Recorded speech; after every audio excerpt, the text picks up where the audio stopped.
Thank you, Cosmetics Business. It's really a pleasure and an honor to be with you here today to discuss championing inclusion, diversity, and equity, principles that both resonate with me professionally, but also personally.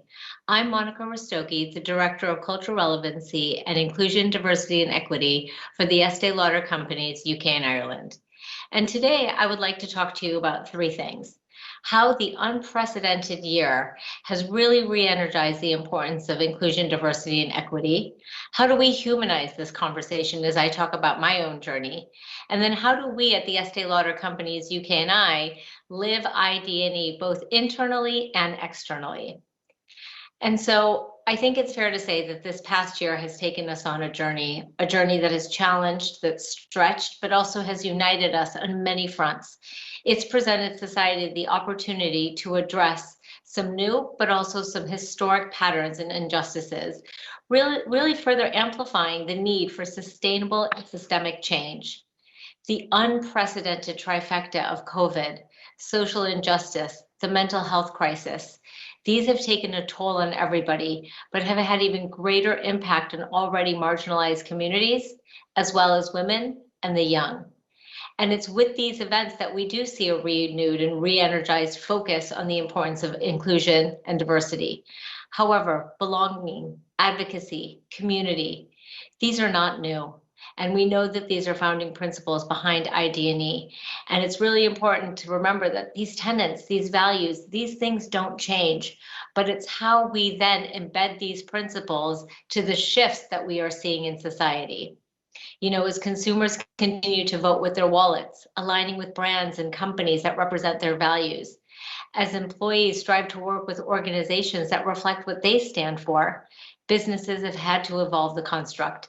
Think about how we amplify this conversation in both a meaningful but also locally relevant way and ensure that everyone is included in these conversations. I always say that ID&E is not something that you do or that you solve for. It's something that is continuously evolving. And one of the shifts that we think about is the mindset that we've had to change from thinking about creating equality to also how do we promote equity. And sometimes equality and equity are words that can be used interchangeably, but they're actually not the same thing. They're much more about being partners to each other. And you really can't achieve equality unless you have equity. And so you might be asking, well, what really is the difference? Well, equality is all about treating everybody the same, regardless of where they're starting from, what levels of support they might need. Equity is actually taking a step back and looking at where are they starting from, what do they need, and treating them differently so that they do have an equal chance for development and success. And so we like to say that, we want to represent diversity through people, breadth of perspective and experience, but we have to live in living inclusion so that everyone's voices are heard, are seen, and then thinking about our policies and practices so that we can result in equity. And this is the first time that we are going to have a workforce that is made up of 5 generations across gender, race, religion, culture, visible, non-visible disabilities, and so much more. And so it is business essential that we approach ID&E as a strategic priority. And I know many of us have seen the reports from the EYs, PwCs, McKinsey's, really outlining what are the business values of ID&E. For organizations that actively promote inclusion and address biases, they are 1.7 times more likely to be innovation leaders. They generate 1.4 times additional revenue. So the business case is there. The facts have reinforced the importance. But if you take a step back, you have to remember that ID&E is also an emotive topic. And with everything we've witnessed this past year, it's so important to lean into this emotion. We as individuals are an intersectionality of so many faces. And it's about our personal stories, our experiences that really bring the tenets of ID&E to life, that humanize what we're aiming for. And it's about those unique perspectives to really foster this idea of culture add, where you're not looking for somebody to fit within your organization, you're actually empowering them to be additive because of their perspectives and their experiences. And it's through active listening that we learn and we ensure that every single person can be seen and can be heard. And so how has my journey brought me in front of all of you today? I can promise you when I was young, I didn't think to myself, gosh, I really hope I can lead ID&E for the Estee Lauder companies. It's not something that I studied. But when I think about my journey, I think about taking chances. I think about my personal interest in other people's stories and ensuring that no matter where I am in my career, that I'm always learning. And so my entry into beauty was completely about timing and chance, which is very much a lot of what life is about, right? And so when I graduated university, which I like to say is, only a few years ago, um, I was on my way to pursue really what was a lifelong dream of becoming a pediatrician. I had done all my courses, I took my exams, I was ready to apply, knowing that I had 8 years of medical school ahead of me. And it was actually my father who encouraged me to take a year off. Now, I didn't unfortunately get the gap year of, exploring Europe and Asia, but it was more about take a year off and see what else is out there. Take off those blinders, work and experience because you've thought about medical school for so long. And once you go down that road, you can't look back. And so I worked and I tapped into my own personal interests in beauty and fashion. I like to say I took a left turn and I never looked back. I went from medicine into marketing, and I found myself working from some of the leading global beauty brands, starting my career at the Estee Lauder companies about 15 years ago on the flagship Estee Lauder brand in global marketing. And wow, this view of the global consumer gave me a whole new level of appreciation on the nuances of culture, the importance of skin physiology. And, when I was working on mascara, it was fascinating to understand the different benefits that a Nigerian consumer might have who has naturally curly lashes versus someone from the East Asian communities whose lashes are a little bit more flatter, pointing downward. And so once again, my learning journey took a different turn. And then about 10 years ago, I moved to the UK and Ireland to lead up Clinique marketing. And once again, you think US, you think UK, you think, gosh, there's so many things in common, and there absolutely are. But there's so many beautiful differences, whether it's lexicon, trends, consumer cohorts, it's fascinating. And about 7 years ago, I was presented with this fantastic opportunity to lead a new role, leading local and cultural relevance in our region. And the UK and Ireland is traditionally considered a mature market, but really it's also an amazing microcosm of emerging opportunities. When you think about emergence in retail, you think about the evolving consumer landscape. And all of a sudden, my own personal, intersectionality felt so relevant and powerful to add perspective and context to this role. I'm a daughter of first generation Indian immigrants who moved to the US about 40 years ago. And my whole life, I grew up this life of duality. I was an American born girl, but was very aware that I was not traditional American. I celebrated Diwali, but I also celebrated Christmas. I love my samosas, but I also grew up eating spaghetti. And so it was this duality. And then I moved to London.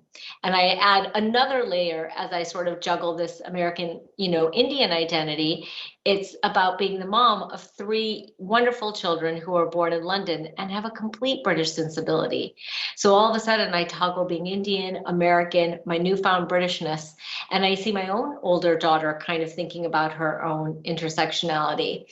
And, it's unfortunate because I would say if we could all be together and we were, sort of in a conference room or in an auditorium, I would ask you to turn to your neighbor and share your own story about your intersectionality and the many different layers that make you who you are. And while we can't do that, I would just like you to think about your own identity, your gender, your age, where you grew up, where do you live now, your values. There's so much that makes us individuals and adds to our perspective and our experience. And so this brings me to the third point on how my career path coincided with this new, renewed strategic focus in ID&E, which very much aligns with the Estee Lauder company's rich, deep-rooted history as a family company. We are beauty-inspired and a values-driven organization, and we know that success is deeply rooted in our core values and the positive impact that we have on our employees, our communities, and even our planet. And as we are present in over 150 countries worldwide, we have the benefit of a wonderful global community of these employees, consumers, and partners, where diversity of thought and experience is actually already embedded organically into our enterprise. But we've had to pivot, our strategic approach to keep relevant. And so what's really important in the organization is to remind everybody that every single role, every single person has a vested responsibility in our ID&E strategy. These tenets are about a conscious collective effort. Change doesn't happen in a silo. It's not up to one team or one leader. And so we need to think about how we make sure that everybody is included in the conversation, that it is inclusive. And so we have created an I&D governance structure that really is about putting the muscle and the power back into the hands of the employees in the business. It's about creating space and opportunity for everyone to have a role and play their part on their terms. And our intersectionality as individuals means that we all face biases, but we also have unique and powerful stories that we want to share. We can be allies. We can further this culture of belonging. And so at the center of our governance is a group of passionate ID&E advocates across brand, level, function, location, who partner with the ID&E team to help us develop and drive and embed what ID&E looks like for the Estee Lauder companies, UK and Ireland, because we want this to be locally and company relevant. There is no one size fits all approach when you think about I&D. Our growing employee resource group community continues to empower all of the voices. During this year that's been challenging and stressful, when we've worked virtually, we haven't had an opportunity to connect. It is our employee resource groups that have provided that support, that solidarity, the community that's been so needed. And ERGs are a credible vehicle to think about promising new leaders, understanding and identifying new business opportunities, and offering us those fresh and diverse perspectives. And through our governance, we identified, celebrated the things that we are doing well, our successes, but really thought about what are those future opportunities and necessary next steps that are going to, propel us for that forward movement to take progress and move on this continuum and this journey around ID&E. And each of these initiatives that we think about aligns with our 5 key principles, if you will. Firstly, education. Education is key to kickstarting a conversation and addressing biases. And of course, this happens through formalized training, such as unconscious bias. But I think it's also about learning from each other. Our president, Sue Fox, is always encouraging us to get comfortable with the uncomfortable. Start those conversations, push the boundaries, move beyond the fear and discomfort. We need to create an environment where we feel empowered to ask the questions. So if you don't know how to pronounce somebody's name, just ask. Or if you're unsure about somebody's gender, ask. Those are the questions that propel conversations. Second, it's creating a workforce that is reflective of the UK and I society across several diversity metrics as we think about gender, ethnicity, race, socioeconomic class. Third, and what is so critical is making sure you have transparent and regular communication across the business, making sure that everyone in your organization is included in the goals and commitments, but also what is the progress that's happening against those goals and commitments? What are those next steps? Also, we will be putting those commitments out on our external website so that our consumers can also see what are those commitments that we've made. Fourth, and it goes back to education, but it's learning from external voices and leaders, inspiring on how we think, how we continuously innovate in our approach to ID&E. And fifth, which is also so important, is about how we connect with our diverse consumer cohorts in an authentic and meaningful way, living out those ID&E principles internally, but externally as well. And this is where, this is what's led by the local and cultural relevance team. And as I like to say, sort of my other hat, the other side of the same coin. Strategically embedding consumer granularity upfront, whether we think about age cohorts, Gen Z, ageless, the multi-ethnic consumer, these emerging consumer segments that we continue to see being a real impact in the UK and I population. We are blessed here because we have such a diverse population across age, ethnicity, and culture. And I always say, no matter who you are or where you are, everyone wants to feel beautiful. But what beauty looks like, feels, and looks very different depending on so many points of influence: culture, how we grew up with beauty, what we were surrounded by. And so when I think about this aspect of my role, I always joke, if I could give myself a title, I'd call myself a beauty anthropologist, because it's about peeling back all of those layers and really understanding all those different influences that create those really amazing points of uniqueness across different consumer groups. And then how do we really think about those points of difference and dial them up, whether it be through visualization, lexicon, product offering, to say that we are here to satisfy your beauty goals. And one of the things I always think about that kind of embodies this in a very concrete way is when we think about aging. We all age, but what aging looks like on everybody is different. A South Asian woman who is aging might notice uneven skin tone and hyperpigmentation. A Caucasian woman in her late 50s who's going through menopause is going to have highly dehydrated, sensitive skin with lines and wrinkles. And so our brands are very mindful about how we are engaging with consumers at these different life stages. Our La Mer brand really understands these nuances and attitude and mindsets around life stages, and thinks about how do we elevate, and talk to different ingredients, or look at imagery that's going to connect with these different consumer groups. And, conversations around diversity and beauty is not new, and it has been a core part of our consumer engagement strategy. MAC has been a pioneer in the ID&E conversations, living out its core values of all ages, all races, all genders since inception in 1984, whether this be through product or visualization, education. I mean, this brand was speaking to men and the trans community about beauty years ago. They also have their charitable campaign, Viva Glam, which has raised $500 million since 1994, solely through the sale of the Viva Glam lip products. That is all about supporting healthy futures and equal rights for women, girls, LGBTQIA+ communities. And so it is at the core of this brand, like I said, since 1984. And we know that foundation and shade breath is also a crux of the conversation when we think about diversity and beauty. And once again, our brands, Max, Too Faced, Estee Lauder, we have had shade breath, 40, 50 plus shades for years. However, we also know shade breath is table stakes. It's no longer about how many shades. For us, it's about we have your shade. We have the shade that is for you. And this is why the Estee Lauder Double Wear Foundation is the #1 in the UK and Ireland. Not only does it have 64 shades that speak to a wide range of skin tone, but it's also classified, most importantly, across the 3 different undertones of warm, cool, neutral, knowing that undertone is actually the game changer when you think about finding a foundation match.